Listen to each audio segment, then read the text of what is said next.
교수님이 최근에 컨텐츠 찍으셨던 것 네. 중에 도요타 전고체 배터리 차량 공개 영상과 관련돼서 언급을 해주신 점이 있는데 정말 많은 분들이 관심을 가지고 또 그 영상 함께 지켜봐 주셨더라고요. 저희가 댓글 중에 이런 걸 또 찾을 수 있었습니다. 네.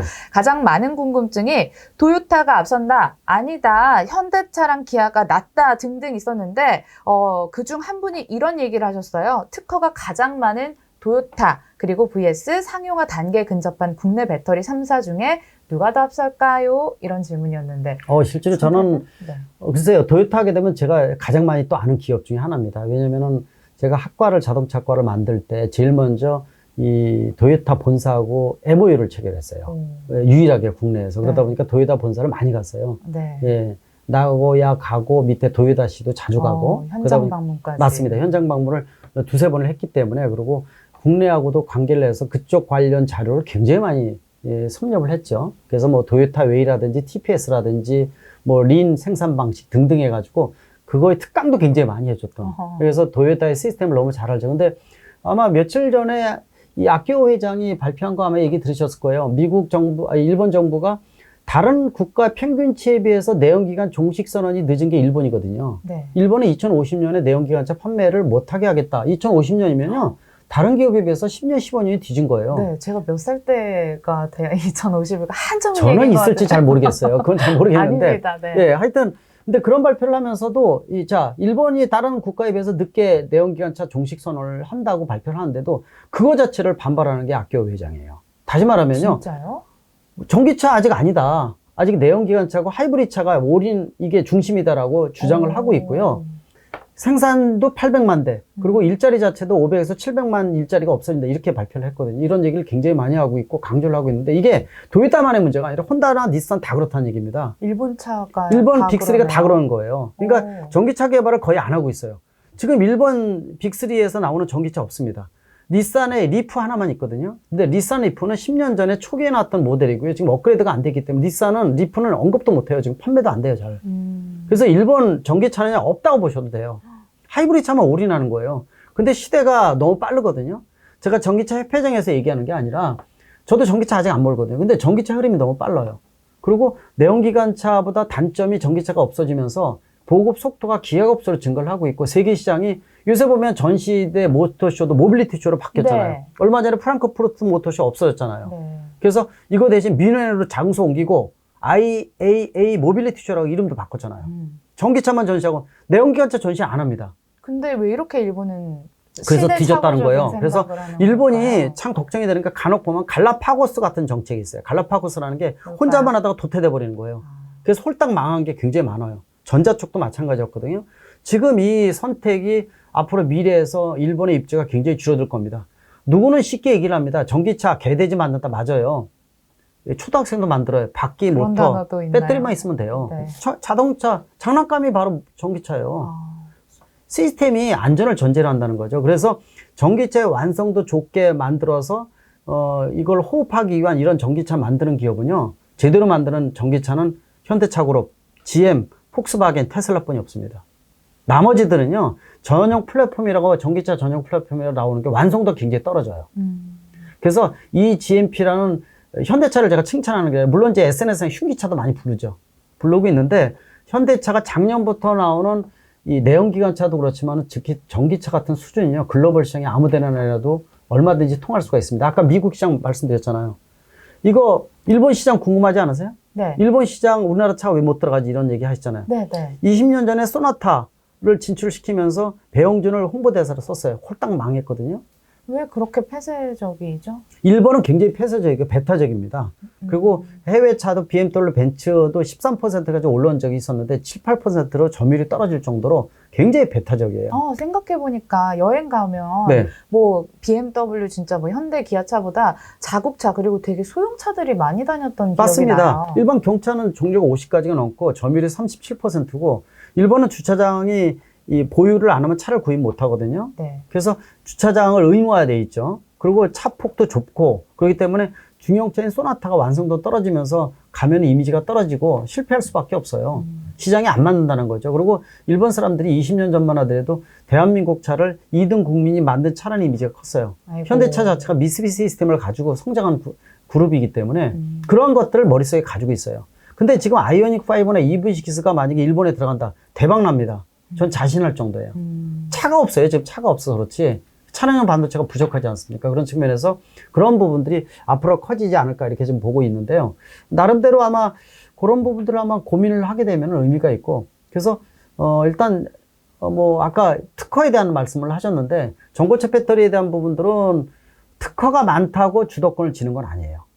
지금 현재 도요타가 전기차는 늦지만은 이 전고체 배터리에 대한 특허는 세계 최고 수준이다. 그래서 두 개 중에 하나는 도요타에서 낸다 이런 얘기가 나올 정도거든요. 네. 많은 거 사실입니다. 중요한 거는요, 특허라는 것은 내는 거는 좋지만은 특허가 주도권, 시장 주도권을 갖는다라고 보기는 어려워요. 특허는 뭔가 기술 엄청 좋은 곳에 부여를 해주는, 인정해주는 그런 거 아닙니까? 그런 건데요.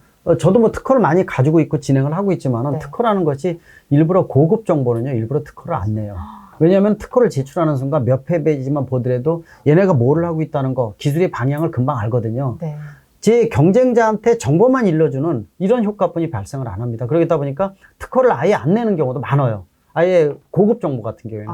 따라서 실질적으로 전고체 배터리라는 것은 전체가 고체가 되면서 미래의 꿈의 배터리라고 얘기하잖아요. 화재나 이런 것도 어느 정도 견디면서 이 에너지 밀도도 지금보다도 1.5배 정도 늘리는 이런 효과가 있는데, 그래서 특허를 냈다고 주도권 지는 건 아니고요. 얼마 전에 일본에 이 프로토타입이 나온다 하더라도 정확한 정보를 내보내지도 않았거든요. 도리어 국내 3사 같은 경우에는 저도 아는 데가 많으니까 내부적으로 굉장히 많이 진전을 시키고 있기 때문에 아마 그런 부분들은 도리어 특허를 안 내고 진전시키는 이런 것들도 한번 주목을 하시면 좋을 것 같고, 실제로 전고체 배터리는요, 대량으로 경제적으로 만들어내기 위해서는 아직 멀었어요. 비싸죠. 빨라봤자 6, 7년이고 10년이 넘고요. 네. 일단 비용이 지금 현재 만든다 하더라도 리튬이온 배터리 6배에서 7배입니다. 못 써요. 그리고 중요한 거는요. 자, 리튬이온 배터리가 지금 전기차의 주력 모델로서 들어가기 전의 과정 10년 동안 사이를 보세요. 이 휴대폰에 들어가는 게 리튬이온 배터리거든요. 그러면은 전고체 배터리가 나오면 가격도 높죠. 그리고 안정성을 높이기 위해서 이거 2, 3천 개 들어간 게 전기차에 들어가는 양이에요. 그러면 어디부터 쓰느냐? 이런 데부터 써야 되는 거예요. 이 휴대폰 먼저 쓰고, 또는 예를 들어서 우리가 모바일 그 가전기기 있죠. 이런 데에 들어가는 배터리거든요. 이런 데 먼저 전고체 배터리가 나오면 거기부터 써야 됩니다. 그래서 문제가 있는지 없는지 검증을 하고, 가격적인 것도 노력을 해서 낮추고 기술 개발하면서 이런 게 몇천 개 모인 게 전기차에 들어가는 거기 때문에 전고체 배터리가 설사 경제적으로 나온다 하더라도 제일 먼저 차에 들어가기 전에 이거부터 써요. 근데 이런 거에 대한 얘기 전혀 없잖아요. 그래서 이런 과정을 거쳐서 자동차까지 들어간다는 얘기는 굉장히 어려운 과정이기 때문에 그러네요. 그래서 실제로 10년 이내에도 불가능하다는 얘기가 나오는 거예요. 쉽지 않습니다. 결국은 지금 리튬이온 배터리가 주도권 지고 좀 더 화재라든지 열에 취약한 부분을 단점을 줄이면서 가격을 지금보다 30, 40% 낮출 수 있는 NCA나 NCMA 방식 이런 것들로 주도를 한다는 거죠. 또 이 중국 기반의 인산철 배터리 LFP 같은 경우에는 고민이 굉장히 많죠. 에너지 밀도가 일단 떨어지기 때문에. 그리고 애플카 같은 경우도 예전에 아마 제가 언제 말씀드린 기회가 있는지 모르겠는데, 원래 재작년에 발표할 때는 모노셀 형태의 인산철 배터리를 기반으로 한다 이렇게 얘기를 했었는데, 바뀌었나요? 그게 미중 간의 경제 갈등이 강화되면서 중국하고 하기가 싫은 거죠. 네네네. 인산철은 BYD라든지 또 CATL라고 해줘야 되는데, 근데 지금 미중 간의 경제 갈등이 강화되면서 실무진이 우리나라로 왔잖아요. 리튬이온 쪽으로 바뀌고 있다는 겁니다. 이제 그런 것들도 굉장히 좋은 기회가 된다는 건데, 그것도 올해 내로 수면 위로 올라온다 이렇게 보셔야 되는데, 일단 일본사의 이 도요타의 전고체 배터리에 대한 것들은 우리나라에 대한 것들이 절대로 뒤지지 않고 있다는 거, 그리고 연구도 뒤지지 않고 있다는 거. 도리어 특허에 대한 것들은 숨기는 특허가 굉장히 많은 게 전고체 배터리라고 볼 수도 있어요. 그래서 그런 부분들을 주목을 하시면 더 좋을 것 같고, 그러면서 이 완성도전 전기차가 작년부터 이 현대차 그룹을 중심으로 해서 많이 나오고 있다는 거, 이런 부분들은 아마 이 일본 시장도 들어가기만 하면 폭발적인 효과가 나올 수 있는 부분이 있다는 거. 네. 그래서 그런 부분들을 한번 같이 이 진행하는 부분들을 같이 한번 보시면 더 좋을 것 같아요. 그만큼 국내 배터리 3사에 대한 수준, 서로 3사가 있기 때문에 서로 경쟁을 하는 것도 굉장히 좋은 그림이거든요. 사람 빼가기 때문에 미국에서 소송하고 난리 났던 이유거든요. 치열하다는 얘기입니다. 그러니까 연구 개발도 굉장히 치열하다는 거, 굉장히 긍정적으로 봐요. 한 개 기업만 있으면 독점인데 세 개 기업이 서로 치고받다 보니까 더 도리어 좋은 결과가 도출되지 않을까 이런 기대를 가질 수가 있고요. 좋은 그림이 앞으로 더 나온다고 보고 있습니다. 네. 이런 키워드가 좀 남는 것 같아요. NCA, NCMA, 현대차, 기아, 그리고 마지막으로 적자 생존까지 좀 종합적으로 정리가 되는 것 같습니다. 마지막 질문 네. 될 것 같아요. 최근 전 세계적으로 전기차 출시가 급증하면서 현대자동차 그룹 입장에선 경쟁자가 굉장히 많이 생겼는데요. 뭐 최근 나온 차종 보면 리비안의 전기 픽업 트럭, 네. 그리고 루시드 모터스의 루시드 에어, 네. BMW의 전기차, 그리고 뭐 SUV 등등, 그리고 현대차도 물론 뭐 제네시스 브랜드의 전기차나 아이오닉 브랜드로 승부를 보겠지만 글로벌 시장 선점을 위해선 더 특별한 전략이 있어야 될 것 같아요. 굉장히 고민을 많이 해야 되죠. 물론 이제 움직이는 거기 때문에 사람의 생명을 담보로 한다는 측면에서 안전은 전제 조건이에요. 제가 아까도 그런 말씀 드렸지만은 테슬라가 지금까지 흑자로 전환되기까지 이렇게 세계적인 전기차 혁신의 아이콘이 되기까지 20년 이상이 걸렸습니다. 근데도 지금 나오는 차는 우리 자동차 전문가들이 볼 때는 차의 수준이 굉장히 떨어지거든요. 단차도 크고 네. 도장도 덜 돼 있고 범퍼가 네. 떨어진다든지 등등 네, 문제 네. 많아요. 비상 탈출구에 대한 것 문제점도 있고 자동차 제작사가 아니기 때문에 이런 문제가 생기는 겁니다. 따라서 루시드 에어라든지 아니면 아까 픽업 트럭, 전기 픽업, 리비안 여기도 같은 배터리 경우도 업체잖아요. 거기도 자랑용 자동차를 만드는 제작업체는 아니거든요. 네. 그래서 이런 차가 나오게 되면은요, 시행착오를 엄청 많이 겪습니다. 테슬라가 이거를 지금 극복하기 위해서 길을 쓰고 있는데도 불구하고 아직 해결 안 된 게 많거든요. 따라서 자동차에 관련된 가장 큰 강점은 자동차 제작사예요. 안전을 전제로 하여서 만드는 기본을 알고 있고, 또 누가 치고 나가느냐 봤을 때, 아까 말씀드렸죠. 현대차 그룹, GM, 폭스바겐, 테슬라 같은 데라 그랬죠. 근데 테슬라가 독주를 했었는데 나머지 3사가 많이 쫓아왔어요. 간격이 좁아졌어요. 독주도 끝났습니다. 사실은요. 내년에 보시면 뒤집어지는 게 굉장히 많죠. 그래서 그런 부분들 보시면 좋을 것 같아요. 그래서 루시드 에어라든지 리비안 같은 경우에 처음에 주목을 많이 하고 한번 충전에 800km 주행한다 이런 얘기가 많이 나오고, 이런 거는 상징적인 꼭지점이지 실제로 시장에서는 리콜 문제라든지 차의 완성도나 실제로 안전에 문제가 생긴다든지 아까 말씀드린 세부적으로 차가 보기에는 평가가 절하되는 이런 요소들이 굉장히 많이 발생을 하거든요. 그래서 그런 기업들을 치고 나갈 수 있는 역량이 필요한데, 현대차는 최근에도 긍정적으로 보는 게 정의선 회장이 취임을 하면서 내부 구조도 많이 바꾸고 있고, 또 전대하고 많이 틀리게 합종 연행이나 저가의 동침도 활성화시키면서 유력 장점을 끄집어내서 혼합시키고 융합시키고 있다는 것을 굉장히 긍정적으로 보고 있습니다. 그래서 아마 그런 부분들이 더 빨리 치고 나가지 않을까라는 측면에서, 그리고 흉기차라는 네임도 아마 없어질 거예요. 그런 소비자 배려에 대한 것들도 고민을 하고 있거든요. 그런 측면에서 아마 현대차 그룹에 대한 거를 제가 국뽕이어서 말씀드린 게 아니라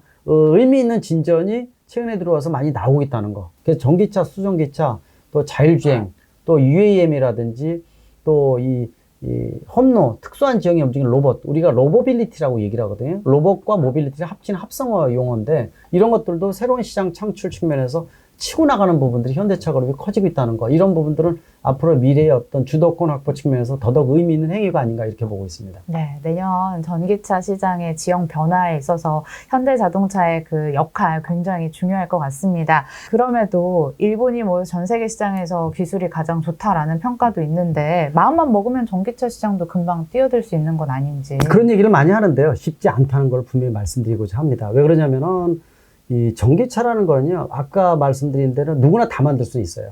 문제는 사람이 안전하게 타고 효율을 극대화하면서 시스템 자체가 품질이나 이런 것들이 최고 수준을 만든다는 것은 상당한 과정을 거쳐야 된다 이렇게 네. 보고 있어요. 내연기관이 130년 역사를 가지고 있잖아요. 계속 진보되고 있었는데 전기차로 바뀌면서 그런 완성도 좋은 전기차를 만들 수 있는 수준이 아까 말씀드린 몇 개 그룹이 안 돼요. 근데 현대차가 그 치고 나가는 가장 대표적인 기업이라는 겁니다. 자, 그리고 또 한 가지, 일본이 미쓰비시를 시스템을 기술을 통해서 현대차 그룹이 컸다 보니까 일본에서는 아직 구시대적으로 옛날식으로 생각하는 경향이 많고, 우리나라 사람들도 일본이 세계 최고 수준이야 이렇게 얘기를 하는데 뒤집어진 게 너무 많다는 걸 알고 계셔야 돼요. 제가 아까 도요타를 너무 잘 알고 있다고 말씀드렸는데, 디자인은요 벌써 15년 전부터 이미 현대차를 인정할 정도 됐어요. 지금 디자인 보시면은 문외한이라 하더라도 디자인의 완성도가 현대차, 기아차 얼마나 높은지 아실 겁니다. 그리고 안에 들어간 시스템은 말할 필요가 없어요. 그래서 기술이 이미 뒤집어지기 시작했다고 보시면 좋을 것 같아요. 뭐 예전에 TPS, 도요타 프로덕션 시스템, 또 린 생산 방식, 이런 것들이 제가 홍보도 하고 책도 많이 읽으면서 특강했던 게 20년 전인데 지금 거꾸로 배우고 있습니다. 기술 수준이요. 전기차 같은 경우도 아무리 기술이 좋아도 쉽게 만들기 어려워요. 아까 악기호 회장이 뭐 아직 하이브리드 차다 이렇게 올인하고 있다, 네. 이렇게 얘기를 했는데, 전기차로 돌아서는 거에 대한 것들을 빨리 돌아선다 하더라도 이거 제대로 만들려면요 10년 이상 걸립니다. 그러면 다른 기업은 10년 가만히 있나요? 이미 치고 나가고 있는 기업이죠. 현대차는 말씀드린 대로 아이오닉 5, EV6, GV60 굉장히 높은 모델들입니다. 한번 여러분들 타보시면 아시겠지만은 해외에서 자동차를 탄다는 사람들이 평가에서 나쁜 평가 하나도 없어요. 네. 예, 굉장히 높아요. 이거 일본에서 대박 날 수 있는 모델이라고 그랬죠. 이 똑같은 모델이 일본 도요타에서 만들어내려면요 몇 년 걸릴 것 같습니까? 5년에서 10년 걸립니다. 그래서 쉬운 게 아니에요. 전기차는 흉내낼 수 있어도 실제로 품질다운 완성도 좋은 경제성 최고의 전기차를 만들어내는 것은요 시간이 굉장히 오래 걸립니다. 그리고 요새는 전기차가 융합 모델이기 때문에 각종 신기술들이 다 융합돼서 들어가 있는 거거든요. 또 초고속 충전도 마찬가지고 그런 측면에서 보면은 지금 주변에서 언제든지 초초할 수 있어라는 얘기는 옛날 이야기로 변하고 있다는 겁니다. 그래서 일본 자동차 회사에서 일방적으로 우리가 봤던 시대에서 거꾸로 우리가 주도하는 시기로 바뀌고 있는 타이밍이에요, 지금이요. 디자인 같은 거 이미 다 뒤집어졌고요. 또 시스템에 대한 것들도 이미 우리가 줄 수 있는 정도가 됐어요. 그래서 옛날과 같은 일본의 자동차 수준에 대한 것들을 많이 버리셔야 됩니다. 네네. 그래서 우리가 항상 그러잖아요.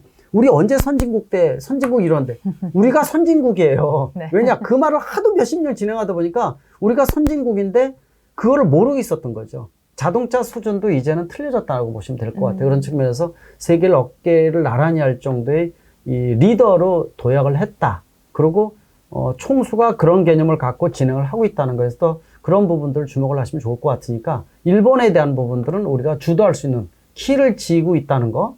근데 아직은 지금 떨어지는 거는 자율주행 쪽이 좀 약합니다. 라이다 센서 국산화부터 소프트웨어, 인공지능 전문가들 이런 것들은 좀 떨어지는 부분이 있어서 그래서 자율주행 관련해서도 이 합작회사를 만들어서 그 기술을 가지고 지금 진행을 하고 있는데 그만큼 현대차 그룹의 입장에서는 좀 떨어지는 부분들을 얼마큼 보완을 하느냐라는 부분들이거든요. 그래서 그런 부분들을 주목을 하시면 좋을 것 같습니다. 그래서 우리가 항상 일본에 대해서 그냥 떨어진다. 일본은 언제 따라가느냐. 이미 따라갔어요. 네. 그리고 뒤집어지고 있다는 것도 한번 보시면 좋을 것 같아요. 네. 제가 말씀드린 자 아이오닉 5나 EV6, GV60이 일본 시장을 공략하는 시기가 언제가 될 것이냐라는 분들 한번 고민하시면 좋을 것 같아요. 아마 몇 년 이내에 그런 그림이 나오지 않을까라는 측면에서 미국 시장에 이어 일본 그렇죠. 시장까지. 일본 같은 일본은 굉장히 큰 시장인데도 워낙 폐쇄적인 시장이어서 잘 들어가지는 않습니다.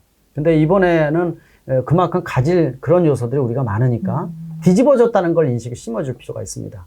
네, 오늘 말씀은 여기까지 듣고요. 다음 시간에 더 좋은 정보 들고 찾아뵙도록 하겠습니다. 시청해주신 여러분 고맙습니다. 안녕.